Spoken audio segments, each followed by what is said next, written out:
தீர்மானம் நிறைவேற்றிருக்காங்க. அதாவது தமிழகத்துக்கு முன்னுரிமை வழங்கணும், அதாவது இந்த ஆளுநருடைய பதவியை எடுத்துடணும் அப்படின்னு சொல்லி தீர்மானம் போட்டிருக்காங்க. அது பற்றி அவங்க கட்சியினுடைய கருத்து.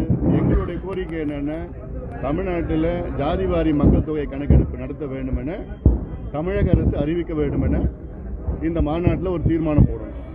ஏன்னா தமிழ்நாட்டில் ஜாதிவாரி மக்கள் தொகை கணக்கெடுப்பு நடத்துவது தமிழ்நாட்டின் முன்னேற்றத்திற்காகத்தான். நான் சொன்னது போன்று அதை வைத்துதான் பீகாரில் 60 விழுக்காடு இடஒதுக்கீட்டை 75 விழுக்காடாக உயர்த்திருக்கின்றார் ஒரு பக்கம். அடுத்தது அந்த ஜாதிவாரி மக்கள் தொகை கணக்கெடுப்பின்படி அங்கே பீகாரில் 94 லட்சம் குடும்பங்கள் மாதாந்திரம் வருமானம் 6000 ரூபாய்க்கு குறைவாக இருக்கிறது என்று கண்டுபிடித்து அந்த குடும்பத்திற்கு அடுத்த 3 ஆண்டுகளில் 2 லட்சம் ரூபாய் அவர்களுக்கு முதலீட்டாக கொடுப்பதாக திட்டம் அறிவித்திருக்கின்றார்கள். அப்போ இந்த ஜாதிவாரி மக்கள் தொகை கணக்கெடுப்பு ஒரு மாநிலத்தின் வளர்ச்சிக்காக பயன்படுத்துகின்ற ஒரு மிகப்பெரிய ஒரு உதாரணம் பீகார் நடந்து கொண்டிருக்கிறது. ஆந்திராவிலும் 2 நாட்களுக்கு முன்பு ஜாதிவாரி மக்கள் தொகை கணக்கெடுப்பு தொடங்கிவிட்டார்கள். அப்போ நீங்க சமூக நீதி பத்தி பேசுறீங்க, தந்தை பெரியாரை பத்தி பேசுறீங்க, அப்புறம் ஏன் இது தயங்குறீங்க, எடுக்கிறதுக்கு தயங்குறீங்க? என்ன தயக்கம்னு புரியல எங்களுக்கு. இந்தியாவில் 6 மாநிலங்கள் அறிவிச்சிருக்காங்க. நீங்க தான் முதல்ல அறிவிச்சிருக்கணும். ஆனாலும் இது எங்களுக்கு அதிகாரம் இல்லை, அதிகாரம் இருக்கிற அதிகாரத்தை இல்லைன்னு சொல்றதில்ல. அப்ப என்ன திராவிட மாடல்? முதலமைச்சர் அறிவிக்கணும். இப்போ 23ஆம் தேதி இப்போ அமைச்சரவை கூட்டம் நடைபெற இருக்கிறது. அந்த கூட்டத்தில் ஒரு முடிவெடுங்க. இது முக்கியமான தமிழ்நாட்டின் வளர்ச்சி பிரச்சனை, இது ஜாதி பிரச்சனை கிடையாது. இது தமிழ்நாட்டினுடைய வளர்ச்சி பிரச்சனை. ஏன்னா கடைசியா கணக்கெடுப்பு நடத்தியது 1931 வெள்ளக்காரன் எடுத்து போனான்.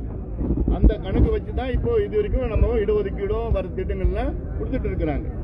நான் சொல்றது இப்போ சமீபத்தில் இப்போ எடுத்தீங்கன்னா என்னென்ன சமுதாயங்கள் எந்த நிலையில் இருக்கின்றார்கள், அவர்களுக்கு இடஒதுக்கீடு மட்டும் கிடையாது. இப்போ பீகார்ல நடத்தினாங்க பாரு, இப்போ 2 லட்சம் ரூபாய் ஒரு குடும்பத்துக்கு கொடுக்கறதுக்குலாம் அந்த கணக்கெடுப்புலாம் நடத்தினா அந்த திட்டங்கள் கொடுக்கலாம், சலுகைகள் கொடுக்கலாம், நலத்திட்டங்கள் கொடுக்கலாம்.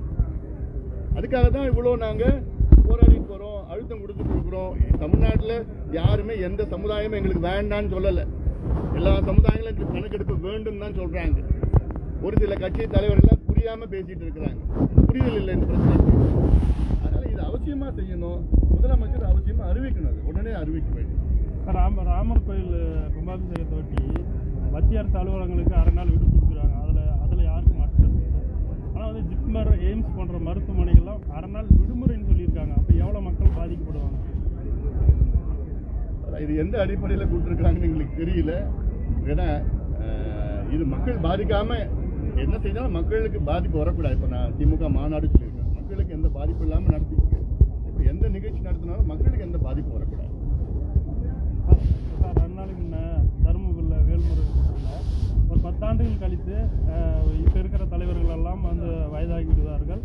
ஆனால் இந்த சிறு கட்சிகள் அதிமுக, திமுக, பாஜக பின்னாடி நிற்காம பாமக மற்ற உள்ளிட்ட இது இருக்கிற சின்ன கட்சிகள்லாம் ஒன்றா சேர்ந்து ஒரு ஆட்சி அமைக்கணும். அதற்காக அன்புமணி ராமதாஸ் முன்னாடி போகிறது தயாராக